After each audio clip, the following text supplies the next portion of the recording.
মৃত্যুর পরে নিজের কর্মফল কে কে ভোগ করে? মানে যখন মৃত্যু হয়, মৃত্যুর পরে মানুষের যে কর্মফল কে ভোগ করে? ছেলে মেয়ে। ওরে বাবা, আপনি পাপ করেছেন, ছেলে মেয়ে ভোগ করবে বাবা। দেখুন কথাটা বোঝানোর চেষ্টা করছি, বোঝার চেষ্টা করুন আপনারা। আমরা যদি অন্যায় করি, ছেলে মেয়েরা কেন ভোগ করবে?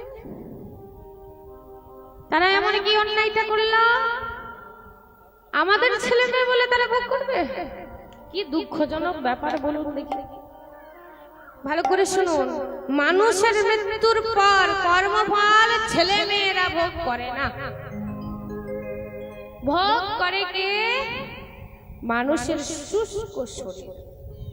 মানুষের শরীর হচ্ছে তিন প্রকারের, শুষ্ক, স্থূল আর কারণ। সূক্ষ্ম শরীর, সূক্ষ্ম শরীর অর্থাৎ যখন আমরা শয়নে থাকি, শয়ন করার পর স্বপ্নাদেশে যখন আমরা দেখি যে আমাদের স্বপ্নে আমরা বৃন্দাবনে চলে গেছি, আমরা যাইনি, দেহটা পড়ে আছে, কিন্তু আমাদের যে আত্মাটা আছে সেটা বৃন্দাবনে, মথুরায়, দ্বারকায় সব জায়গায় ঘুরে বেড়াচ্ছে, কিন্তু শরীরটা এক জায়গায় রয়েছে। মানে স্বপ্নাদেশ, স্বপ্নতে আপনি যেটা দেখছেন ওটা হচ্ছে শুষ্ক শরীর, আত্মাটা হচ্ছে শুষ্ক শরীর। এই শুষ্ক শরীর কর্মফল ভোগ করে। স্থূল অর্থাৎ এখন এই সময় যে আমি কীর্তন করছি, স্থূল এখন এই সময়, এটা হচ্ছে মানুষের শরীর, এখন এই মুহূর্তে আমি কীর্তন করছি, এটা স্থূল স্থূল শরীরটা কীর্তন করছে। স্থূল আর কারণ, কি কারণে জন্ম হয়েছে? আমরা মানুষ, মানুষের কর্ম করার জন্য আমাদের জন্ম হয়েছে। প্রত্যেকটা মানুষের নিজের নিজের কর্ম আছে, সেই কর্ম করার জন্য জন্ম হয়েছে। বেড়াল বেড়ালের কর্ম করার জন্য বেড়ালের জন্ম হয়েছে, কুকুর কুকুরের জন্য কর্ম করার জন্য জন্মগ্রহণ হয়েছে। মানে প্রত্যেকটা জীবে নানা রকমের কর্ম হয়েছে নিজেদের কর্ম করার জন্য। আর আমরা মানুষ, মানুষের কর্ম করার জন্য জন্মগ্রহণ হয়েছে, জন্মগ্রহণ করেছি আমরা। মৃত্যুর পর কর্মফলকে ভোগ করে শুষ্ক শরীর। একবার দেখা দাও নারায়ণ, এই কারাগারের যন্ত্রণা যে আমি সহ্য করতে পারছি না। ওই দুষ্টু কংস আমার দাদা হওয়া সত্ত্বেও আমায় কারাগারে আবদ্ধ করে রেখেছে। এবার আমরা জানবো যে কেন দুষ্টু কংস দেবকী আর বসুদেবকে কারাগারে আবদ্ধ করে রেখেছে। উগ্রসেনের 9টি পুত্র, তার মধ্যে জ্যেষ্ঠ পুত্র হচ্ছে কংস। কংস পূর্ব জন্মে ছিলে কাল নেমে। কংসের পরিচয় জানবো, এখন সময় আছে। এই কংস কঠোর তপস্যা করছিলেন, সেই কঠোর তপস্যায় সন্তুষ্ট হয়ে মহাদেব এসে উপস্থিত হলেন। বৎস বলো, বলো তোমার কি বর চাই? তুমি আমার কাছে যা চাইবে আমি তোমায় তাই দেব, শুধু একবার বলো তোমার কি চাই। আজ কংস বলে উঠল, মহাদেব আমায় এই বর দিন, আমি যেন অমরত্ব লাভ করতে পারি। না কংস, অমরত্ব বর একমাত্র দেবতাদের জন্য। তবে আমি তোমায় বর দিচ্ছি, এতগুলো যে তোমার মনে ভাবনা আছে, তার মধ্যে শ্রেষ্ঠ ভাবনা হচ্ছে তুমি অমর হতে চাও। আমি তোমায় বর দিচ্ছি যে তুমি স্বর্গ মর্ত্য পাতাল জয় করবে, এই ত্রিভুবনে তোমায় কেউ মারতে পারবে না।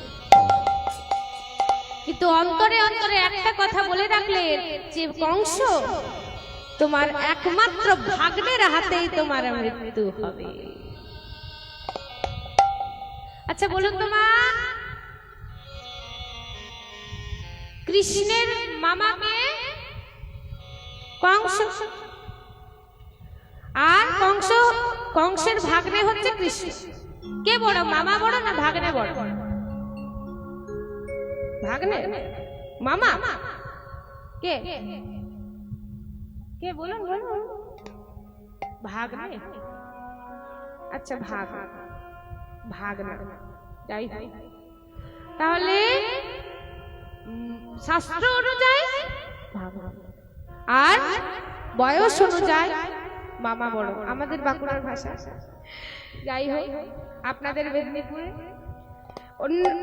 অনেক অনেক জায়গায় অন্য অন্য ল্যাঙ্গুয়েজ হয়, সবাই তো সমান।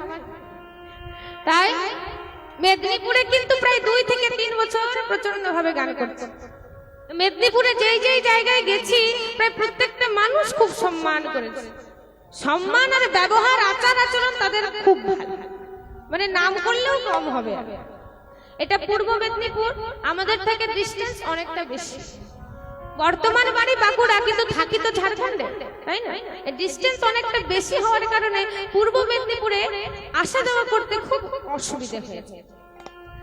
পূর্ব মেদিনীপুরে খুব একটা কীর্তন এলেও আমরা ধরি না, অনেকটা ডিস্টেন্সের জন্য। তাহলে শাস্ত্র অনুযায়ী তাই তাই তাই, আর বয়স অনুযায়ী মামা বড়। কংস যদি এত দুরাচারী দুষ্টু হতে পারে, ভাবনে কত বড় দুষ্টু দুরাচারী হতে পারে ভাবুন। কৃষ্ণ তো কংসের ভাগ্নে, ভাবুন কত বড় দুরাচারী হতে পারে ভগবান।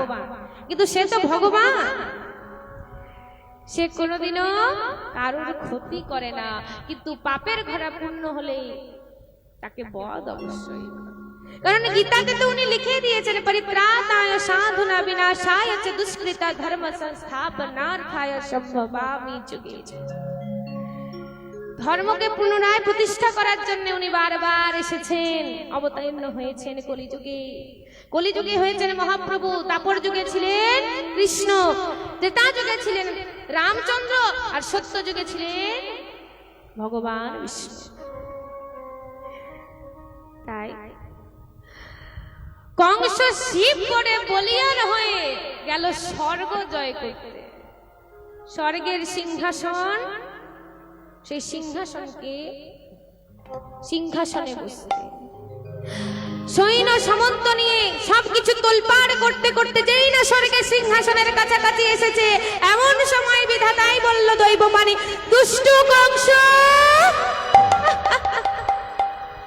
তুমি ততদিন পর্যন্ত স্বর্গ জয় করতে পারবে না, যতদিন পর্যন্ত তোমার ভগিনী অনুমা থাকবে।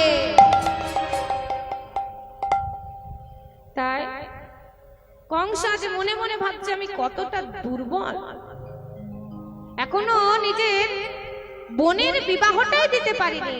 এটা তখনকার কথা, যখন দেবকী আর বসুদেবের বিবাহ হয়নি, তখন কথা বলছে। তাই এখন কংস ফিরে এলো নিজের রাজপ্রাসাদে। আজ ফিরে এসে মনে মনে ভাবছে কি করে ভগিনীর বিবাহ দেবে। নারদ মুনি এমন সময় বিনা গান গাইতে গাইতে এসে উপস্থিত হলেন। ওরে বিনা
কোনো গতি নাই মিনা, কোনো বিনা রে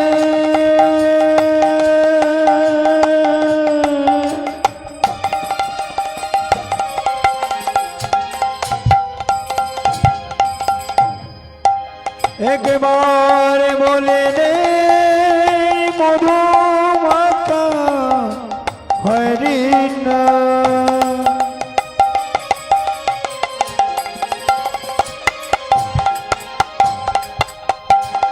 এই নাম ছাড়া গতি নয় রে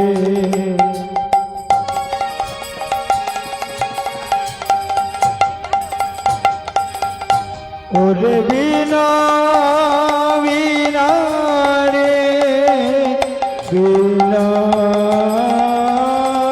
কোনো গতি নাই বিনা কোনো গতি নাই গতি নাই বিনা কোনো গতি নাই আমার কোনো গতি নাই বিনা কোনো গতি নাই ওরে বিনা যন্ত্র গাও কৃষ্ণ মন্ত্র হরিনা ছাড়া যাবে কোনো গতি নাই ওরে বিনা যন্ত্র গাও কৃষ্ণ মন্ত্র হরি নাম ছাড়া দিবে কোনো গতি নাই ওরে বিনা যন্ত্র গাও কৃষ্ণ মন্ত্র হরিনা ছাড়া যাবে কোনো গতি নাই ওরে বিনা নন্দ হরি নাম মন্ত্র হরি নাম ছাড়া জীবে কোনো গতি নাই ওরে বিনা যন্ত্র